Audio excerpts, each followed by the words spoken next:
Bonjour à tous.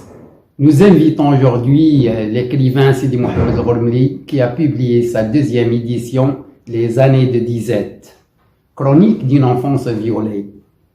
Pouvez-vous nous expliquer, Sidi Mohamed Ghormli, votre livre, Les années de disette? Moi, au départ, j'ai pensé que vraiment je publiais en arabe. Finalement, j'ai changé du cap, car je suis un bon arabophone.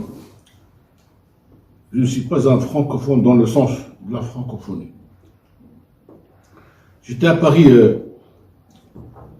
en 1995 et je me suis dit, pourquoi pas ne pas essayer de l'écrire en français. Vraiment, c'était pour moi très difficile parce que moi, je suis un arabophone, que j'ai passé dans des écoles de Qalaouine, à Fès. Mais pour moi, j'ai lancé un défi. Et j'ai écrit ce livre, Les années de disette, chronique d'une enfance violée, qui veut dire une autobiographie des années de 55 jusqu'à 67. J'ai décrit un peu ce que j'ai vu tant qu'enfant. C'était, comment dirais-je, l'occupation. On ne peut pas dire que c'est la protectorat. C'est une occupation, c'est pas le protectorat. En plus de ça, j'étais jeune, j'étais gamin, j'étais enfant, et les événements se sont gravés d'une manière authentique d'abord, et d'une façon sans penser à un jour que vraiment je vais les écrire.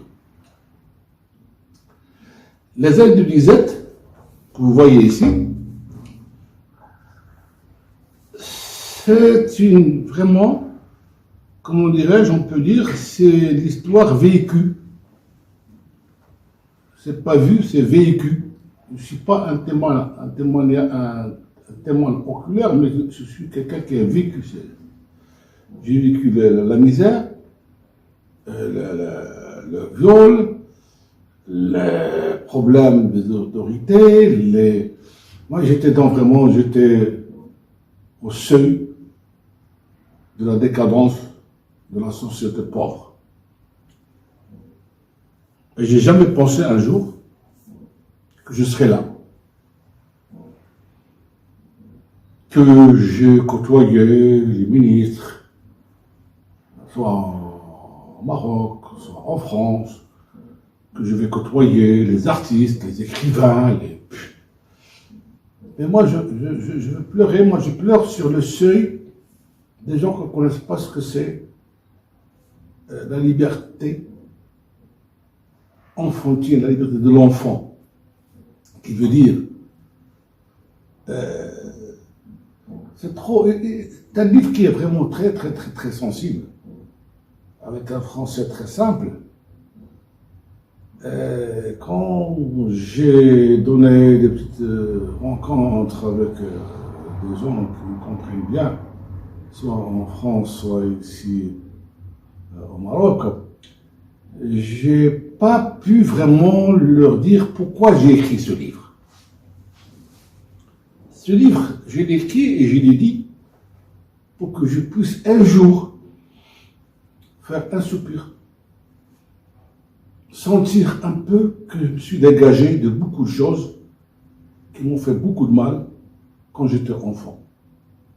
J'étais enfant à l'âge de 5 ans, 6 ans, quand on m'a dit que je le respecte, que Sfraoui, dans le journal, Kenza Sfraoui, il avait fait un article, il a écrit « Adulte à 5 ans ».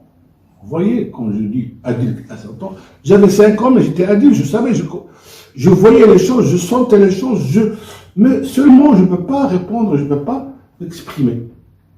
Voilà. Et j'ai fait ce livre-là pour dire aux autres que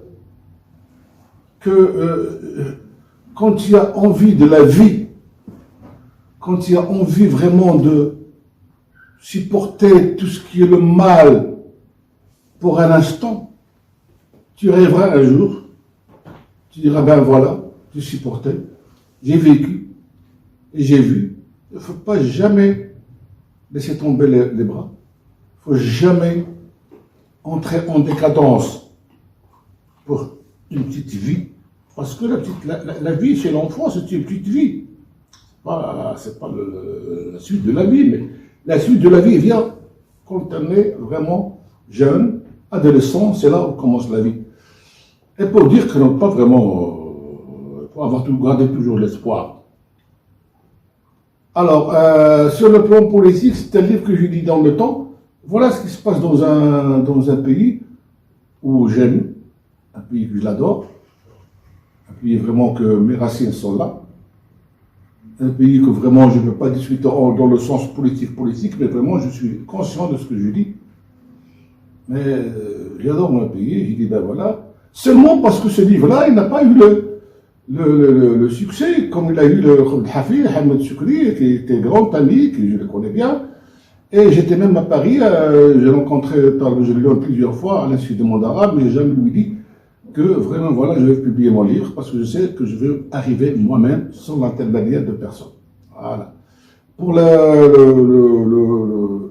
comment dirais-je, le doctorat, parce que mon fils m'a téléphoné, moi j'étais à Paris, mon fils m'a téléphoné, il étudie à Turin, à la faculté des lettres et des langues étrangères. Il m'a dit, papa, est-ce que je peux prendre ton livre, mon manuscrit, c'était déjà mon manuscrit, de le traduire en italien et de le présenter comme ma thèse. Je lui dis, pas de problème, qu'est-ce qu'il faut faire? Il me dit, voilà, il faut faire ça, parce qu'il faut de paperasse, pas comme ça, je lui donne à mon fils. Il me dit, non, parce que ici, en Europe, en Italie, il faut vraiment donner des paperasses, que quoi? Tu signes, tu dis, ben voilà, je lègue la signature, je lui donne tout. Et puis, j'étais invité à sa thèse, j'étais invité par le doyen de la faculté de lettres de Turin, que je le remercie bien, et qui m'a offert une cravate pour l'université, c'était un honneur. Et j'ai dit, ben voilà, il a traduit en italien, mon livre déjà est dans toutes les universités américaines, et dans toutes les universités françaises, bien sûr. Voilà, c'est comme ça que je suis arrivé. Et en plus de ça, je suis un arabophone, je ne suis pas un francophone. Moi, j'ai beaucoup d'amis que j'ai publiés. J'ai interviewé pas mal de amis dans la culture, dans le romantisme, tout ça, comme Shraibi, comme Al-Aroui, comme Mahi Bilbin. Ce sont des gens, quand j'étais à Paris, j'ai fait des interviews pour les journaux marocains, mais je suis fier de faire mon livre et de faire ça, et je suis bien chez moi. Voilà.